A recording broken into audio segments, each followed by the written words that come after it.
ओम शांति।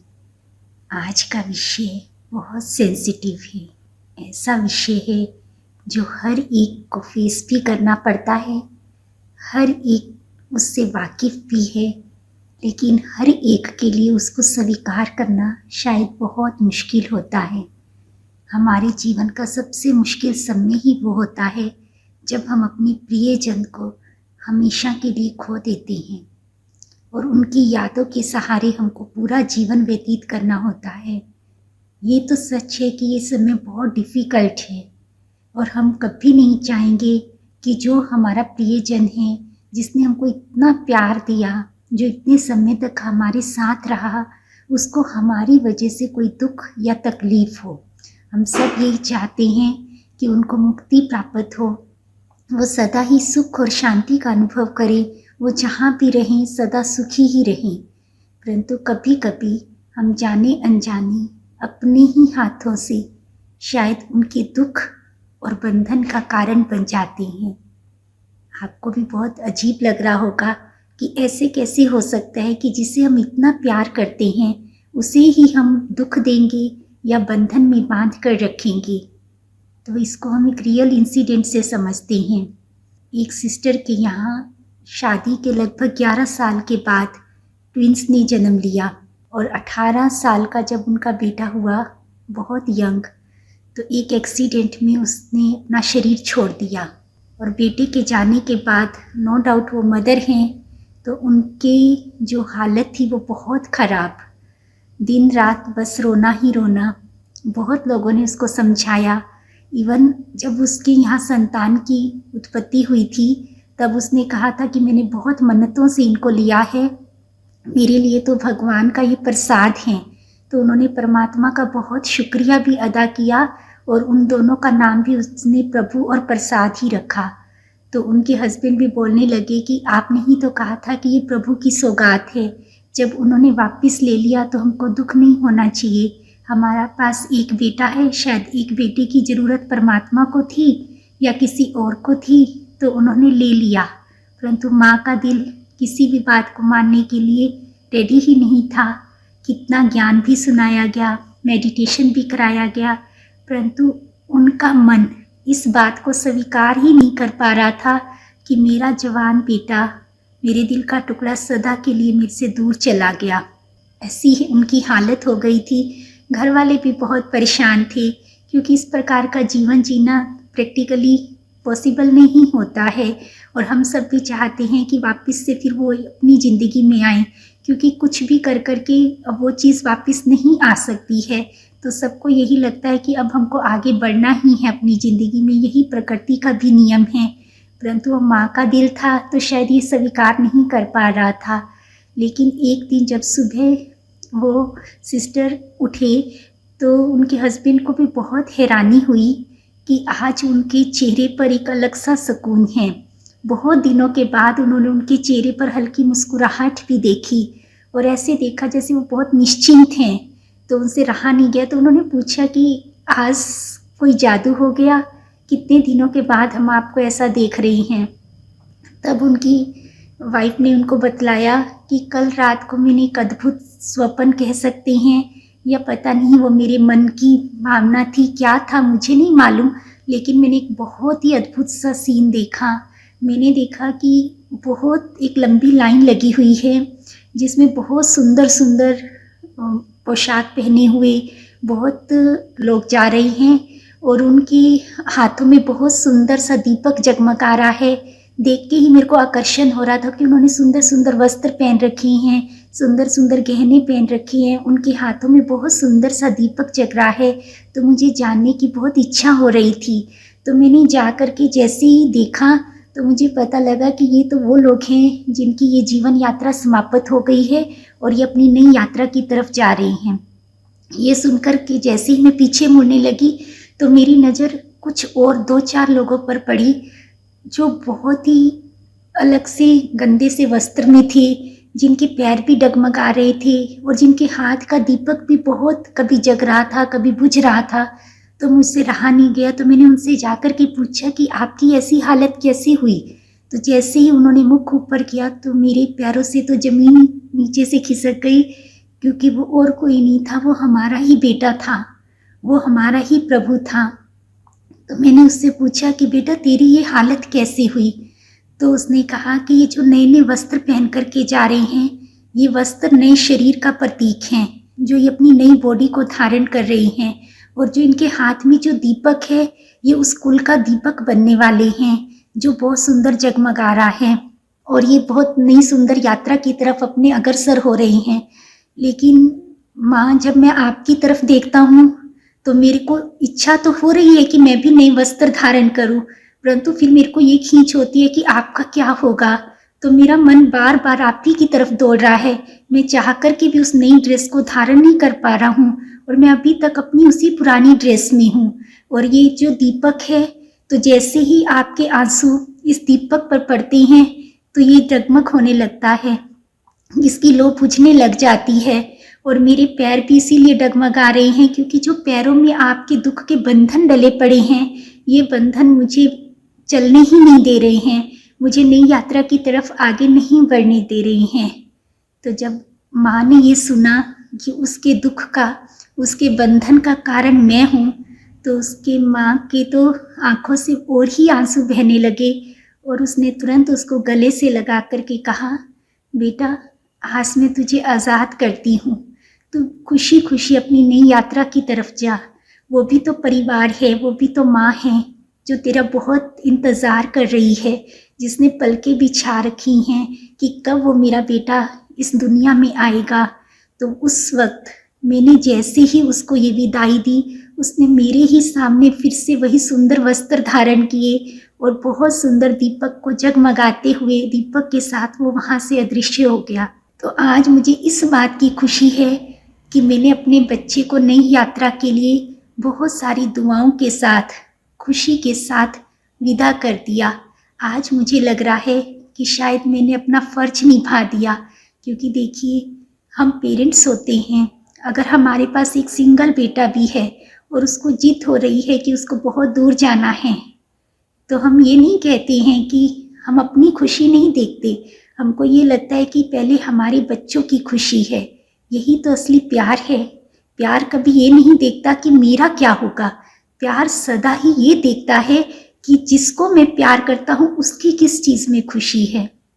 अब आप सोच कर के तो देखिए, अगर हम अपनी आप को उनकी जगह पर रख कर के देखें, जब वो आत्मा शरीर छोड़ती है तो 13 दिन की जर्नी उनके लिए बहुत इम्पोर्टेंट भी होती है, बहुत डिफ़िकल्ट भी होती है, और ये उनकी नई जर्नी की भी एक शुरुआत भी होती है। इसी के आधार पर उनका सब कुछ तय होता है। तभी हमारे यहाँ 13 दिन तक क्रियाकर्म किए जाते हैं, ताकि जाने वाली आत्मा को हम लोग शांति दे सकें। और हम सबका मनोभाव बहुत अच्छा होता है। हम दूर दूर तक ये सोच भी नहीं सकते हैं कि जो आत्मा हमारा बहुत करीबी है, जिसे हम इतना प्यार करते हैं, उसको हम कहीं ना कहीं, दुख तो बहुत दूर की बात है, उनके लिए तो हम थोड़ा सा सोच में भी ये चीज़ नहीं ला सकते कि हमारी वजह से उनको थोड़ी सी भी दुख तकलीफ हो। लेकिन कहीं ना कहीं जाने अनजाने हम कर बैठते हैं, क्योंकि जिस वक्त आत्मा शरीर छोड़ती है तो उस समय परमात्मा बतलाते हैं कि वो सबसे सुंदर स्टेज होती है उस आत्मा के लिए, क्योंकि कुछ पलों के लिए वो आत्मा हर प्रकार के बंधन से मुक्त हो जाती है। इस शरीर से, रोग से, दुख से, तकलीफ से, चिंता से, किसी प्रकार का उस समय आत्मा को कोई बंधन नहीं होता। आत्मा शरीर छोड़ते ही बहुत सुंदर एक स्टेज का अनुभव करती है, जिसे हम ज्ञान में अशरीरी अवस्था कहते हैं। और उस अवस्था को धारण करते ही उसका सीधा ही सा कनेक्ट परम पिता परमात्मा के साथ हो जाता है, उस परम सत्ता के साथ, उस ब्रह्मांड के मालिक के साथ, जो सुख शांति प्यार का सागर है। और जब वो आत्मा इतना सुंदर अनुभव कर रही होती है, उसको ऐसा लगता है कि ये मेरा अपना असली घर है, ये मेरा पिता है जो कितने समय से मेरी वेट कर रहा था। और वो इतना सुंदर सुकून और शांति का अनुभव कर रही होती है। लेकिन जैसे ही वो हमारी नीचे चीख पुकार सुनती है, जैसे ही हम जोर जोर से ये बोल रहे होते हैं कि हमारा क्या होगा, आप कैसे हमको छोड़ कर के चले गए, तो जैसे ही ये आवाज़ हमारे तक आती है तो हम उस सुंदर अवस्था को भी छोड़कर फिर से नीचे आ जाते हैं। और फिर सारे परिवार वालों को जब हम इस प्रकार से रोते हुए बिलखते हुए देखते हैं, उनको दुख तकलीफ में देखते हैं, तो फिर उनसे रहा नहीं जाता और फिर उस समय आत्मा की सबसे बुरी स्थिति आरंभ हो जाती है। वो तड़प की कि वो बहुत कुछ करना चाहती है, वो उनको चुप कराना चाहती है, वो उनके लिए उनके साथ रहना चाहती है, उनके आंसुओं को पोंछना चाहती है, उनको गले से लगाना चाहती है, उनको समझाना चाहती है कि मैं क्यों जा रहा हूँ, लेकिन वो चाहती है, कर कुछ नहीं सकती क्योंकि इस समय उसके पास शरीर नहीं है। और हम जाने अनजाने उस आत्मा को उस समय वो तकलीफ और दुख दे रहे होते हैं जिसका आभास हमको नहीं होता है। इसीलिए उन 13 दिनों तक बहुत सुंदर शांति का पाठ किया जाता है। कई जगह गरुड़ पुराण रखा जाता है, कभी कभी शांति सभा का आयोजन किया जाता है। वास्तव में ये सब किस लिए किया गया था? ताकि वो आत्मा शांति के साथ अपनी नई यात्रा की तरफ अग्रसर हो सके। परंतु कभी कभी हम और ही शांति देने की बजाय उस आत्मा को अपने बंधन में बांध लेते हैं और उसको मुक्त नहीं कर पाते हैं। वास्तव में प्यार बांधना तो है, लेकिन दुख के बंधन में नहीं, सुख के संबंध में बांधना होता है। ये प्यार तो स्वार्थ का हो गया ना, कि जहाँ हम अपने बारे में सोचें और उस आत्मा के बारे में न सोचें। तो हमको ये तो अब एहसास हो रहा है कि एक ना एक दिन ये स्थिति हम सबके पास आती है और हम सबको देखनी ही है। सच ये भी है कि हमने प्रकृति के हर नियम को स्वीकार कर रखा है कि दिन के बाद रात होनी ही है, सर्दी के बाद गर्मी आएगी ही, कि जन्म है तो मृत्यु भी निश्चित है। लेकिन शायद इसको हम समझते हैं, जानते हैं, लेकिन दिल से स्वीकार नहीं करते हैं। तभी हमारे लिए बहुत मुश्किल हो जाती है। तो परमात्मा समझाते हैं कि बच्चे, मृत्यु क्या है? एक ड्रेस छोड़नी है और दूसरी ड्रेस धारण करनी है। सिर्फ और सिर्फ हमारी ड्रेस और एड्रेस ही तो चेंज होता है, बाकी आत्मा की जर्नी तो अजर अमर अविनाशी है। ये तो सदा ही चलती रहती है, इसका कभी भी एंड नहीं होता है। लेकिन शायद हम इस चीज़ को स्वीकार नहीं कर पाते हैं, तो और चीज़ों के लिए हम कभी नहीं पूछते कि दिन के बाद आज रात क्यों हुई, है ना। लेकिन किसी की भी मृत्यु हो जाती है तो हम जरूर पूछते ऐसा कैसे हो गया, अगर ये नहीं करता तो ये नहीं होता। कितने सारे हमारे पास सवाल जवाब होते हैं, क्योंकि कहीं ना कहीं दिल के किसी कोने में हमने इस चीज़ को अभी तक स्वीकार नहीं कर रखा होता है।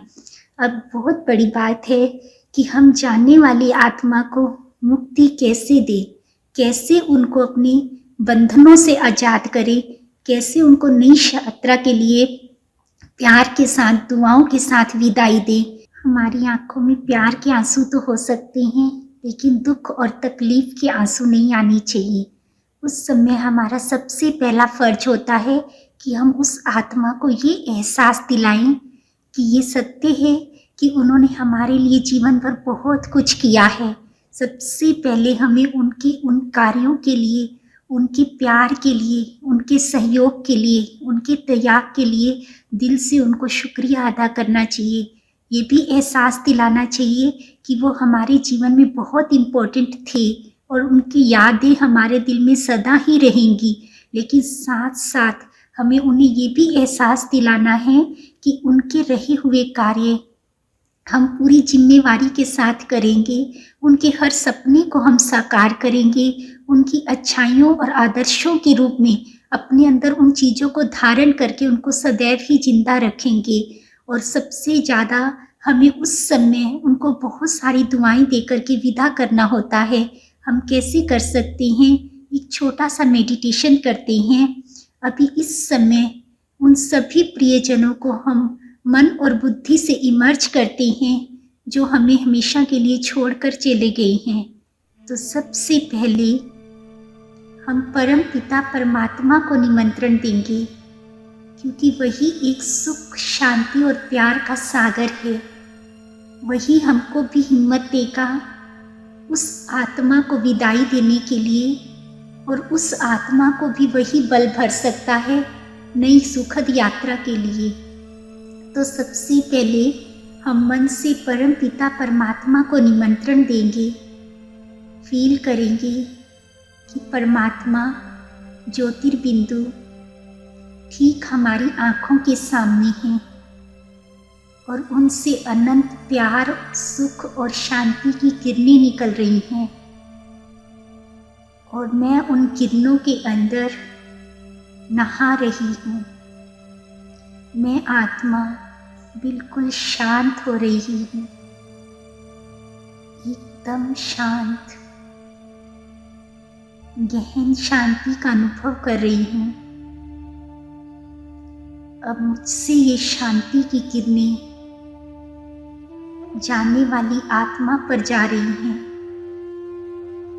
और वो आत्मा भी गहरी शांति का अनुभव कर रही है। अब मैं परम पिता परमात्मा की छत्र छाया के नीचे उस जाने वाली आत्मा के लिए दिल से दुआ करती हूँ कि आपकी नई यात्रा पूर्णतः सुखद हो। आप जिस भी घर में जाएं, वहाँ राजकुमार राजकुमारी की तरह आपकी पालना हो। सब आपको बेहद प्यार और सम्मान दें। आपका जीवन संपूर्णतः सुखद हो।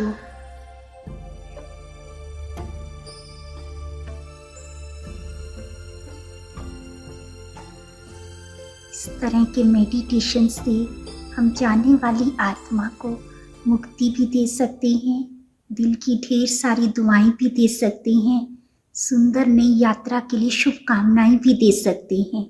हम सब 13 दिनों तक कितनी क्रियाकर्म करते हैं, भले वो दीपक जगाना हो, भले कोई दान पुण्य करना हो, भले उनकी कोई मनपसंद चीज़ बनानी हो, सबके पीछे हमारी भावना सिर्फ एक ही होती है कि हम जाने वाली आत्मा को सब कुछ देकर के विदा करें।